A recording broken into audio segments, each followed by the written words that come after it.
एक बार की बात है, हरे भरे मैदान में एक दयालु माँ सूअर अपने 3 चंचल बच्चों परसी, पिप्पा और पीटर से बोली, अब समय आ गया है कि तुम अपने अपने घर बनाओ और अपनी राह पर चलो। तीनों नन्हे सूअर अपनी माँ को गले लगाकर अलविदा कहने लगे और उत्साह से अपनी अपनी राह पर निकल पड़े। उनकी घुंघराली पूंछें खुशी से हिल रही थीं। थोड़ी ही दूर जाने पर परसी, जो खेलकूद का बहुत शौकीन था, एक आदमी से मिला जिसकी गाड़ी में ढेर सारा पुआल भरा था। परसी ने कहा, कृपया क्या मुझे अपने घर के लिए कुछ पुआल मिल सकता है? आदमी ने हाँ कर दी और परसी ने जल्दी ही पुआल का एक आरामदायक छोटा सा घर बना लिया। वह खुशी से नाचने लगा कि कितनी जल्दी उसका घर तैयार हो गया। इसके बाद पिप्पा को एक आदमी मिला जिसकी गाड़ी लकड़ियों से भरी थी।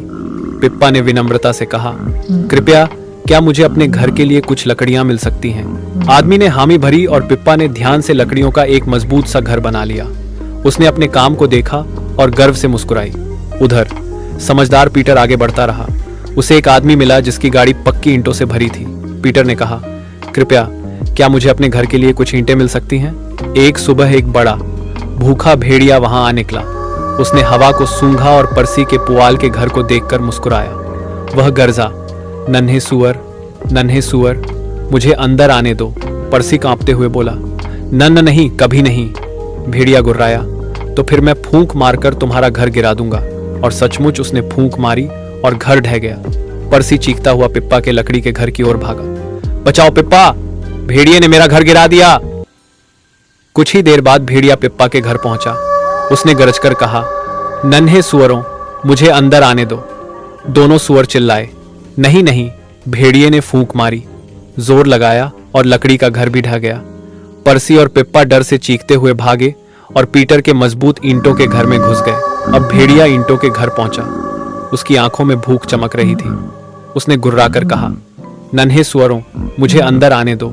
तीनों ने मिलकर चिल्लाया, नहीं। भेड़िए ने खूब जोर लगाया, फूंक पर फूंक मारी, लेकिन ईंटों का घर जरा भी नहीं हिला। भेड़िया लाल हो गया, थककर चूर हो गया। फिर उसने ऊपर देखा और सोचा, आहा, मैं चिमनी से अंदर घुस जाऊंगा।